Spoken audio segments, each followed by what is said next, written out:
Hello friends, आज का हमारा टॉपिक है वो बेसिकली यूजीसी नेट के लिए इम्पोर्टेंट है। आपका एस्टेट का एग्जाम है या आप राजस्थान टेट दे रहे हो तो उस में आपका ये टॉपिक पॉलिटिकल साइंस में बहुत इंपॉर्टेंट रहता है। टॉपिक का नाम क्या है? India's identity as post colonial rising power and as emerging political economic. तो किस तरीके से भारत एक राजनीतिक शक्ति के रूप में, आर्थिक शक्ति के रूप में उभरता चला जा रहा है। सबसे पहले हमें उसके ऐतिहासिक कारणों को जानना होगा कि भारत किस तरीके से एक ऐतिहासिक कारक को किस प्रकार से मतलब विश्व शक्ति के रूप में उभर रहा है। सबसे पहले क्या है, जब भारत अपनी विदेश नीति को शुरू कर रहा था तो उसने क्या देखा कि विश्व युद्ध की समाप्ति हुई है और विश्व युद्ध की समाप्ति के साथ ही शीत युद्ध का प्रारंभ हुआ है। अब आप देखिए उस टाइम क्या हुआ था, तनाव कम नहीं हुआ था बल्कि बढ़ गया था क्योंकि शीत युद्ध शुरू हो गया था द्वितीय विश्व युद्ध के बाद। और भारत तभी आजाद हुआ था।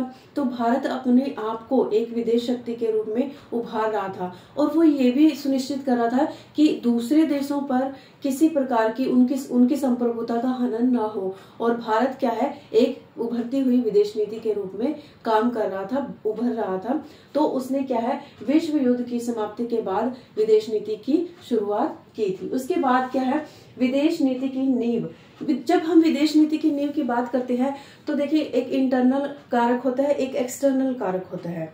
इंटरनल कारक में क्या होता है, आप एक एग्जांपल लीजिए कि जैसे हम एक फैमिली में रह रहे हैं और हमारी फैमिली में कोई एक पर्सन बहुत डिस्टर्ब है किसी वजह से, तो कहीं ना कहीं हमारे पूरे परिवार को वो डिस्टर्ब कर देता है। हम उससे प्रभावित हो जाते हैं, हम उससे इफेक्टेड हो जाते हैं कि हाँ ये प्रॉब्लम में है, इसको ये प्रॉब्लम है और ये इस चीज से परेशान है। तो वो इंटरनल कारक हो गया। और कई बार क्या होता है, एक्सटर्नल कारक, जैसे हमारे पड़ोसी हैं, अगर उन्होंने हमें कुछ कह दिया तो वो चीज भी क्या है, हमें इफेक्ट करती है।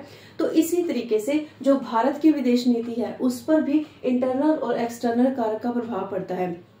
अगर हमारे पड़ोसी देश ठीक रहेंगे, कोई किसी तरीके का कोई युद्ध नहीं करेंगे, कोई प्रॉब्लम नहीं होगी, तो नो डाउट हम भी अमन चैन से रह सकते हैं, शांति से रह सकते हैं। लेकिन अगर हमारा पड़ोसी देश बार बार हमें धमकियां दे रहा है, हमारे साथ युद्ध कर रहा है, तो हमारे इंटरनल और एक्सटर्नल कारकों की वजह से हमारी विदेश नीति पर प्रभाव पड़ेगा।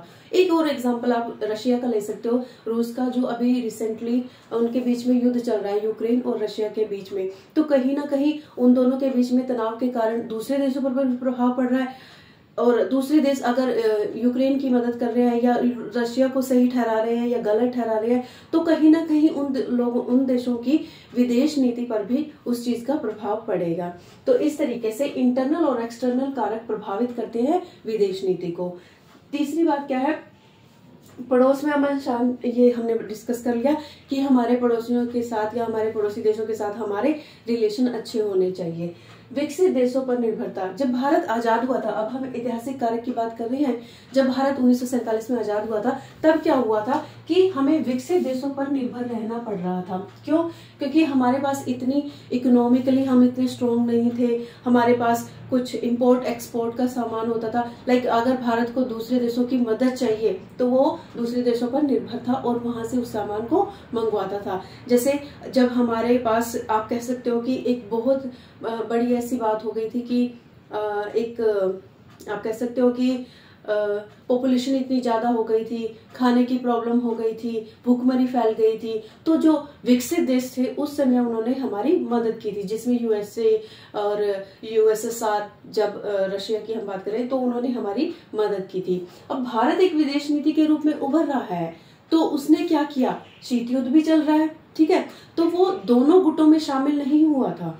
उसने क्या, गुट निरपेक्षता की नीति अपनाई थी कि मैं दोनों देशों में से किसी भी गुट, दोनों गुटों में से किसी भी गुट के साथ शामिल नहीं होऊंगा और मैं गुट निरपेक्षता की नीति अपनाऊंगा। यानी मैं दोनों के साथ मतलब दोनों के साथ समान तरीके का व्यवहार करूंगा, राइट। तो इस तरीके से क्या है, गुट निरपेक्षता की नीति भारत ने अपनाई थी। क्यों? क्योंकि वो एक विदेश नीति के रूप में उभर रहा था।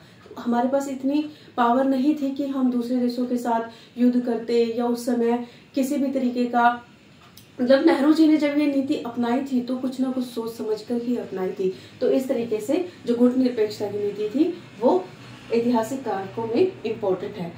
नेक्स्ट क्या है, भारत एक उभरती राजनीतिक शक्ति के रूप में। देखिए आज भारत क्या है, एक राजनीतिक शक्ति के रूप में उभर रहा है। सबसे बड़ा एग्जाम्पल हमारे प्राइम मिनिस्टर नरेंद्र मोदी जी हैं, जिनकी वजह से भारत आज राजनीतिक शक्ति, आर्थिक शक्ति, हर तरीके से भारत क्या है, ग्रो कर रहा है। और इसमें सबसे बड़ा कारण क्या है, हमारे देश की जो राजनीतिक शक्ति है वो उभर रही है। राजनीतिक कूटनीति, अब अगर राजनीतिक शक्तियां उभर रही हैं वो किस वजह से, कूटनीति का प्रयोग करके, यानी कि वो देख रहे हैं कि हमारे पास किस समस्या, कौन सी समस्या है और उसे हमें किस तरीके से उस समस्या का समाधान करना है। मतलब अगर हम बारीकियों को देखें किसी भी चीज में, अगर हम अपनी कमियों को देखें तो हम उसको क्या कर सकते हैं, रिमूव कर सकते हैं फ्यूचर में। तो इसी तरीके से राजनीतिक शक्ति के बाद राजनीतिक शक्ति के रूप में भारत उभर रहा है। आजादी के बाद हरित क्रांति, एलपीजी, विश्व शांति, मतलब जब हम आजाद हुए थे तो हमारे पास एक बहुत बड़ी समस्या थी, भूखमरी, गरीबी, अनपढ़ता, अनएजुकेशन। तो भारत ने क्या किया, हरित क्रांति पर जोर दिया था। तो जब हरित क्रांति आई आजादी के बाद, उससे क्या हुआ, हमारे देश में बहुत सारे लोगों को रोजगार मिला, फसलें पैदा हुई और लोगों को खाना, भरपेट खाना मिला। तो ये भी कहीं ना कहीं एक इम्पोर्टेंट हमारे लिए था कि हमारी राजनीति आर्थिक शक्ति के रूप में हम उभरने लगे। उसके बाद जब आप एलपीजी की बात करें, लिबरलाइजेशन, प्राइवेटाइजेशन, ग्लोबलाइजेशन, इसमें भी भारत ने क्या किया, एक अपना योगदान दिया और उसके रूप में उभरा।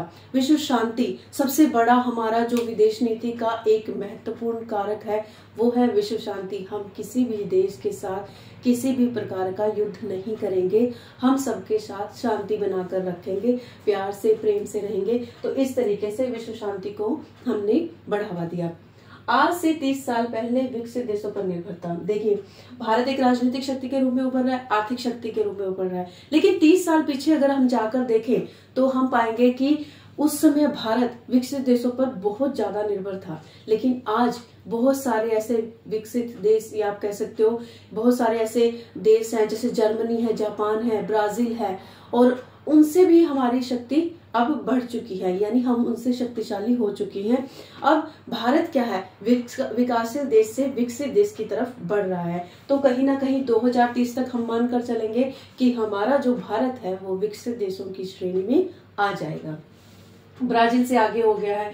विदेशी औपनिवेशिक शासन से मुक्ति, जब 1947 में हमने आजादी प्राप्त की थी तो हमने विदेशी शासन से मुक्ति प्राप्त की थी। मतलब जब हमारे ऊपर ब्रिटेन का शासन था, उससे हमने क्या की थी, मुक्ति प्राप्त की थी। नेहरू काल 1947 से 64 का बहुत इंपॉर्टेंट इरा था, जिसमें इतने बड़े बड़े डिसीजन लिए गए थे और इतनी जितनी भी प्रॉब्लम थी हमारे सामने आजादी के बाद, उन समस्याओं का समाधान किया गया था। तो ये नेहरू काल हमारा बहुत इंपॉर्टेंट रहेगा, क्योंकि भारत पाकिस्तान का बंटवारा हुआ था और उस बंटवारे में कितना नुकसान हुआ था ये हम सभी जानते हैं। और इन समस्याओं को भी भारत ने क्या किया, धीरे धीरे उन सारी समस्याओं को सुलझा लिया, समाधान कर लिया। तो कहीं ना कहीं भारत एक आज राजनीतिक शक्ति के रूप में उभर गया है। इन सारी समस्याओं को या इन सारी प्रॉब्लम का सॉल्यूशन भारत ने निकाल लिया था कि किस तरीके से हम अनएजुकेशन को रिमूव कर सकते हैं, हम पॉपुलेशन को कम कर सकते हैं, हम बीमारियों को दूर कर सकते हैं, या हम गरीबी को किस तरीके से दूर कर सकते हैं। तो आज भारत एक राजनीतिक शक्ति के रूप में उभर रहा है और दूसरे देशों के साथ आप देख रहे हो हमारे संबंध दिन प्रतिदिन बढ़ते ही जा रहे हैं। उसके बाद है भारत के महाशक्ति बनने के कारण। अब भारत किस वजह से महाशक्ति बन गया है, क्या कारक रहे हैं कि भारत एक विश्व शक्ति के रूप में उभर गया है। तो सबसे पहला जो कारक रहेगा, विश्व शक्ति, दक्षिण एशिया द्वीप का सबसे शक्तिशाली देश। एक तो भारत एक विश्व शक्ति के रूप में उभर गया है, दूसरा क्या है, दक्षिण एशिया द्वीप का सबसे शक्तिशाली देश।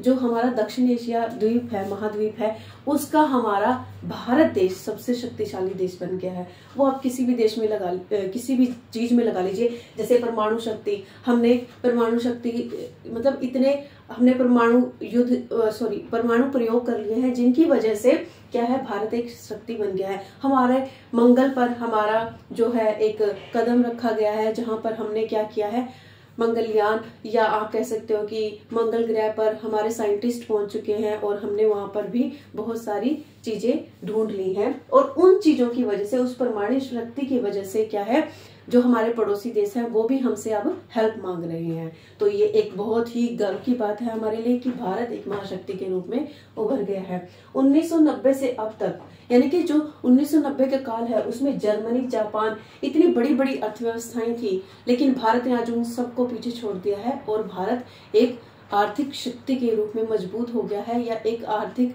अर्थव्यवस्था के रूप में वो मजबूत हो गया। मंगल ग्रह पर हम पहुंच गए हैं और 2030 तक ऐसा माना जा रहा है कि भारत एक सबसे उभरती हुई सैन्य शक्ति के रूप में खड़ा हो जाएगा। मतलब इतनी ज्यादा हमारे पास सैन्य शक्ति हो जाएगी कि कोई भी देश हमारे साथ युद्ध करने के लिए कोशिश भी नहीं करेगा, वो सोचेगा भी नहीं, क्योंकि हमारी सैन्य शक्ति इतनी ज्यादा हो जाएगी।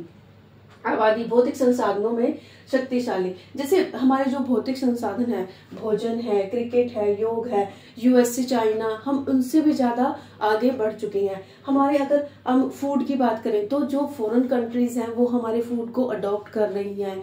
हमारा जो क्रिकेट है वो पूरे विश्व में फैल गया। योग आप देखते होंगे कि कितनी बीमारियों का मतलब उसमें समाधान हो जाता है या रिमूव हो जाती है, वो सारी बीमारियां खत्म हो जाती हैं। तो योग को बड़े बड़े देश भी अपना रहे हैं, अमेरिका और चाइना जैसे देशों ने भी इसे अपनाया है। तो भारत कहीं ना कहीं एक महाशक्ति बनने का मतलब बन गया है। हम कह सकते हैं 2030 तक पूरा क्लियर हो जाएगा, हम विकासशील देश से विकसित देश की तरफ बढ़ रहे हैं, यानी हमारा जो भारत है वो विकसित देश बन जाएगा। Thank you so much.